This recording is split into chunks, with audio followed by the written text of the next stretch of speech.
ओम नारायण नारायण नारायण नारायण। सब मित्रों को राम राम। सबका स्वागत है दोस्तों, कैसे हैं आप सब। तो दोस्तों आज 8 अगस्त को वेपन्स वर्ल्ड वाइड थिएटर में रिलीज हो गई है। फिल्म के डायरेक्टर है जैक ग्रेगर, जिनकी ये दूसरी फिल्म है। पहली फिल्म 2022 की बारबेरियन थी, जिसको मैंने रिलीज होने के काफ़ी लंबे समय के बाद में OTT पर देखा था और इसी कारण से मैंने उसका रिव्यू नहीं किया हुआ। हालांकि मुझे फिल्म पसंद आई थी, उसका कंसेप्ट ही बहुत बढ़िया था। जैसे ही हम फिल्म शुरू करते हैं, शुरुआत में ही एक सुनसान सा गांव, वीरान पड़ा हुआ, एक वहाँ पर एक रेंटल होम, एक महिला वहाँ जाती है, अंदर ऑलरेडी पहले से कोई है और दोनों ही कह रहे हैं कि मुझे ये सेम रेंटल होम रेंट पर दिया हुआ है। अब उन दोनों में से कौन सच बोल रहा है, कौन झूठ बोल रहा है, उस गांव की क्या कहानी है, घर की क्या कहानी है, वगैरह वगैरह। बहुत सारे प्रश्न एकदम शुरुआत में ही हमारे मन में आते हैं और उसके बाद में भी उस उत्सुकता को फिल्म बना करके रखती है। काफ़ी बढ़िया फिल्म थी बारबेरियन और उसका बजट भी बहुत कम था। मात्र $4 मिलियन के बजट के साथ में बनी हुई वो फिल्म है, यानी 35 करोड़ का बजट लगभग। और इस बार बजट 10 गुना बढ़ गया है, $40 मिलियन बजट हो गया है, यानी 35 करोड़ से डायरेक्टली 350 करोड़।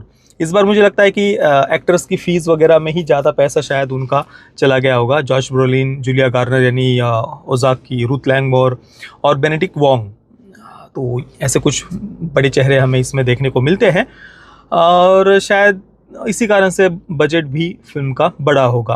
क्योंकि प्रोडक्शन वैल्यू की जहाँ तक बात करें तो बारबेरियन का लुक मैं अभी भी कहूँगा कि मुझे ज़्यादा बेटर लगा था इसकी अपेक्षा। इस बार पता नहीं क्यों विजुअल्स मुझे बारबेरियन जितने तो रिच नहीं लगे। मतलब ऐसा नहीं कि कहीं पर फिल्म हमें डिसअपॉइंट करती है, परंतु बारबेरियन का जो कलर ग्रेडिंग कह लीजिए या जो एटमॉस्फेयर उन्होंने क्रिएट किया था वगैरह, वो मुझे ज़्यादा पसंद आया था। हालांकि वेपन्स भी अपने आप में एक बिल्कुल ही अलग हॉरर फिल्म है। हॉरर कह लीजिए, थ्रिलर कह लीजिए, जो भी है, ओवरऑल एक बिल्कुल अलग नया ऐसा एक्सपीरियंस ये फिल्म हमें देती है। कहानी के बारे में हम यहाँ पर बिल्कुल भी चर्चा नहीं करने वाले। ट्रेलर में जितना बताया है वो अगर मैं आपको बताऊं तो एक सेम क्लासरूम के 17 बच्चे रात को 2:17 पर अपने खुद से घर के बाहर निकलते हैं और ऐसे ऐसे हाथ करके वो दौड़ते हुए कहीं पर गायब हो जा रहे हैं, भाग जा रहे हैं अपने आप से ही। ना उनको कोई बुला रहा है, मतलब CCTV वगैरह से जो फुटेज मिल रही है ना, तो उनको कोई बुलाते हुए भी नहीं दिख रहा। वो अपने से खुद से घर के बाहर निकले हैं, एक ही क्लासरूम के 17 बच्चे। अब इसके पीछे कौन हो सकता है, यही तो सस्पेंस है। हालांकि उसी क्लास का एक बच्चा गायब नहीं हुआ है, तो इसके बाद में पुलिस इन्वेस्टिगेट कर रही है। उस क्लास की जो टीचर है, क्लास टीचर जो है, उस पर सबसे बड़ी संशय की सुई है। जितने भी पेरेंट्स वगैरह है वो उस पर ही संशय कर रहे हैं। अब ये जो घटना उन्होंने दिखाई है बच्चों के गायब होने की 2:17 पर रात को, इस सेम टाइम फ्रेम को उन्होंने 4 अलग अलग कैरेक्टर्स के पॉइंट ऑफ व्यू से, दृष्टिकोण से दिखाया है। एक तो क्लास टीचर, दूसरा एक पुलिस ऑफिसर है, तीसरा एक चोर है और चौथा स्कूल का जो प्रिंसिपल है। तो इन सब के पॉइंट ऑफ व्यू से उस सेम टाइम फ्रेम को वे दिखा रहे हैं। अब कंसेप्ट यहाँ पर भी बहुत इंटरेस्टिंग है। बच्चे अचानक से खुद से रात को 2:17 पर गायब हो रहे हैं, ये तो बहुत सारे प्रश्न मन में खड़ा करता है कि भाई क्या हो सकता है। हालांकि जिस बात का संदेह मुझे ज़्यादा हो रहा था वही सेम रीज़न फिल्म के एंडिंग में निकला है, जो कि हम कई सारी हॉरर फिल्मों में वो सिमिलर सा कुछ ऐसा रीज़न हम इससे पहले देख चुके हैं। वो थोड़ा सा मेरे मन में था, तो बिल्कुल वैसा सही कुछ सेकंड हाफ में जाने के बाद में बात सामने आती है। तो उसको मैं कुछ बहुत बड़ा ऐसा, बिल्कुल मैं शॉक हो गया, ऐसा कुछ सरप्राइज तो मैं नहीं कहूँगा, परंतु जिस प्रकार से प्रेजेंट किया है उन्होंने इन सब बातों को, वो हमारी उत्सुकता हालांकि बढ़ाते हैं। फिल्म की शुरुआत में ही कई सारे प्रश्न मन में खड़े करते हैं। कुछ कुछ सीन्स में जो जंप स्केयर्स वगैरह का यूज़ किया है वो भी काफ़ी बढ़िया था, वो आपको बिल्कुल फिल्म में डराएंगे।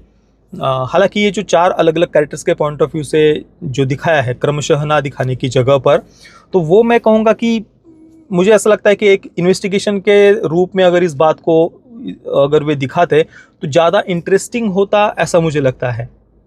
क्योंकि अभी अलग अलग कैरेक्टर्स के पॉइंट ऑफ व्यू से जब मैं देख रहा था उसी सेम टाइम फ्रेम को, तो कुछ बहुत अलग या नई बातें पता नहीं चल रही थी और ना ही उन कैरेक्टर्स की पर्सनैलिटी ऐसी थी कि उनके पॉइंट ऑफ व्यू से जानने की हमारी कुछ ऐसी इच्छा हो। मतलब कुछ है ना, कैरेक्टर्स को शुरुआत में कुछ इस प्रकार से इस्टेब्लिश किया है, इंट्रोड्यूस किया है कि उनके पॉइंट ऑफ व्यू से जानने की भी रुचि हमारी जगती है। पर यहाँ पर ये सारे 4 जो कैरेक्टर्स थे, उतना कुछ खास उनमें हमारा इंटरेस्ट नहीं होता और कुछ बहुत नई बातें भी उन अलग अलग पॉइंट ऑफ व्यू से जानने के बाद में सामने नहीं आती।